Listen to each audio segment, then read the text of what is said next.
cafe smelled faintly of roasted coffee and fresh bread, the kind of warmth that didn't just come from heaters, but from the hum of quiet conversations and the sound of life happening. Outside, the snow was falling harder, coating the city in soft white silence. Inside, Daniel Hayes sat alone at his usual corner table, staring through the window with a blank expression. His soup sat untouched, the steam long faded. He came here every morning before work, not because he loved the place, but because it helped him remember what peace used to feel like. Before everything changed, before his wife's car never made it past that intersection 2 winters ago. Since then, silence had been his closest companion. It was supposed to be just another lonely breakfast. But then, a small voice broke through the background noise of clinking cups and soft music. Daniel looked up, startled. A woman stood before him, clutching a small boy who couldn't have been more than 3 years old. Her eyes were soft yet heavy with exhaustion, the kind that told stories words couldn't. "Can I sit here?" she asked quietly, her voice trembling slightly.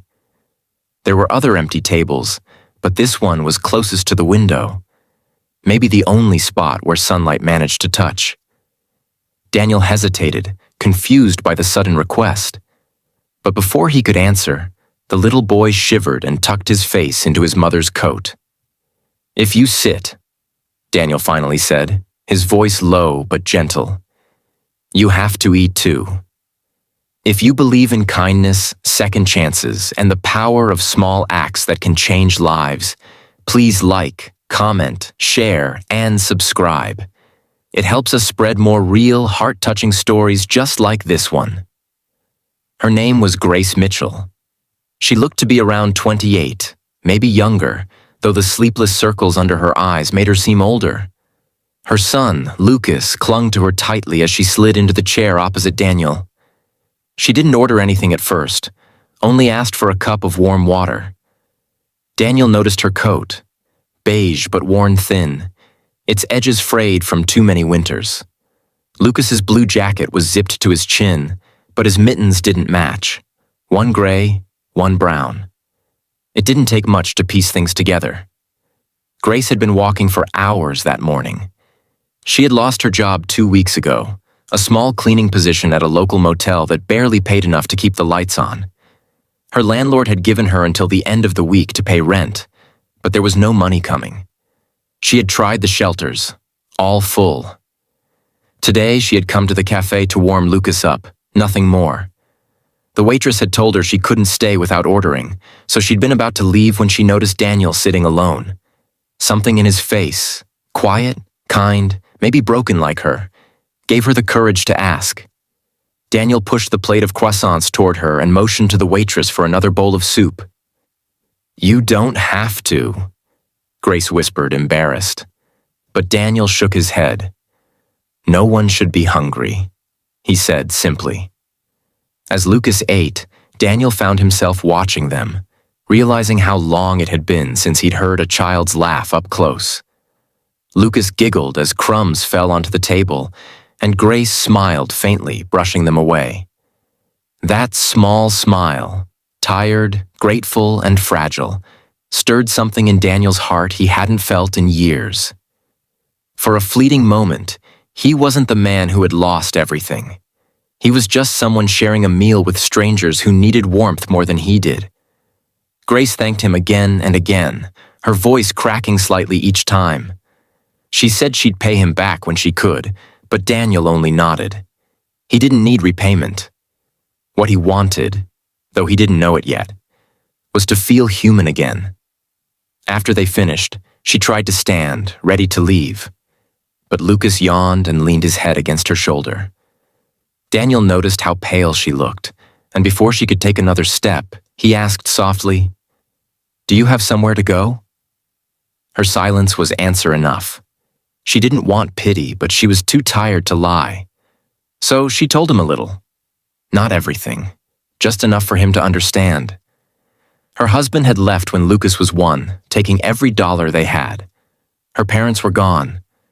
She'd been working odd jobs since, trying to build a life that seemed to crumble every few months. I'll find something, she said finally, forcing a brave smile. I always do. Daniel nodded slowly. He knew that kind of determination. The quiet, desperate kind that holds a person together when everything else falls apart. He reached into his wallet and placed a few bills on the table, not for pity but for peace. Please, he said gently, just get a proper meal tonight. Grace looked at the money, her pride fighting against her need. But when she saw Lucas's sleepy face, she took it with trembling hands. Thank you, she whispered. That night, Daniel couldn't stop thinking about them.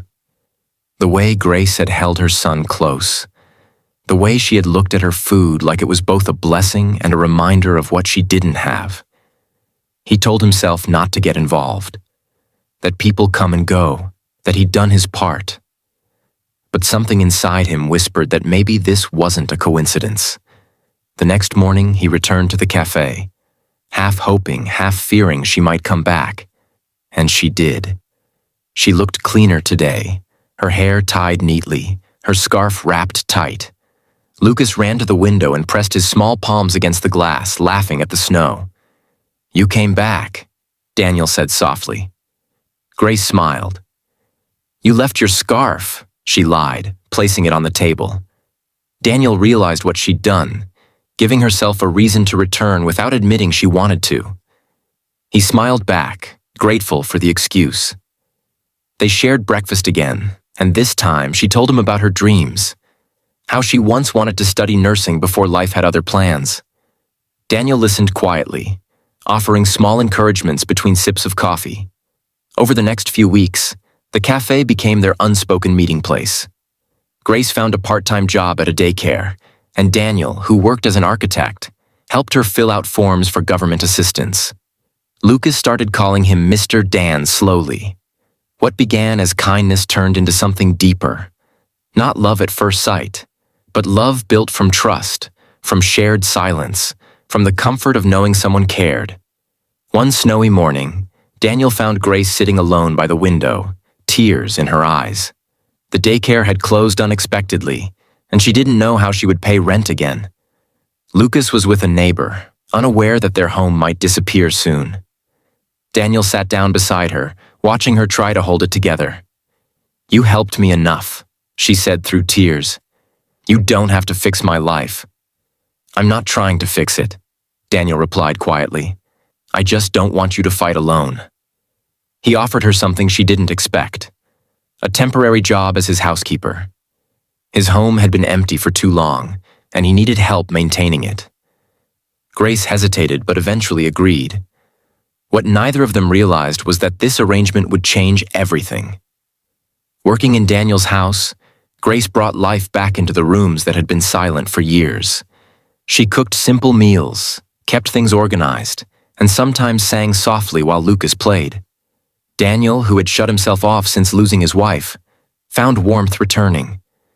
Not the kind that erased pain, but the kind that made it bearable.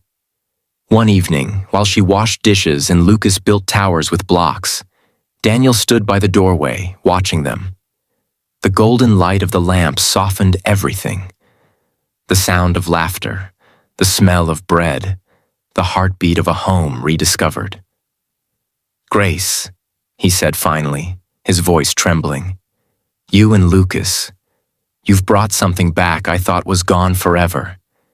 She turned, her hands still wet, unsure what to say. Tears filled her eyes before words did. For the first time in years, Daniel reached out, not out of charity, but out of hope. From that day, their lives intertwined in ways neither had planned. Grace found strength in the stability Daniel offered. Daniel found healing in the warmth Grace carried. Their story wasn't a fairy tale. It was two broken lives mending side by side, slowly, gently. Months passed, and winter melted into spring. On a bright morning, Grace sat once again across from Daniel in the same cafe where it had all begun. Lucas sat between them, munching on a croissant. Grace smiled as she looked out the window, her reflection overlapping with his. "Can I sit here?" she whispered playfully. Daniel chuckled softly. "Only if you eat too," he said, just like that first morning. They both laughed, a sound full of gratitude, memory, and quiet joy. What began as a simple act of kindness had turned into a second chance at life. If this story touched your heart, please don't forget to like, share, and subscribe to our channel. Your support helps us bring more stories of kindness, hope, and unexpected love to life. Before you go, tell us in the comments, would you have done what Daniel did? Helped a stranger in need? Or maybe, has someone ever shown you kindness when you least expected it? Because sometimes, one small, "Can I sit here?" can change everything.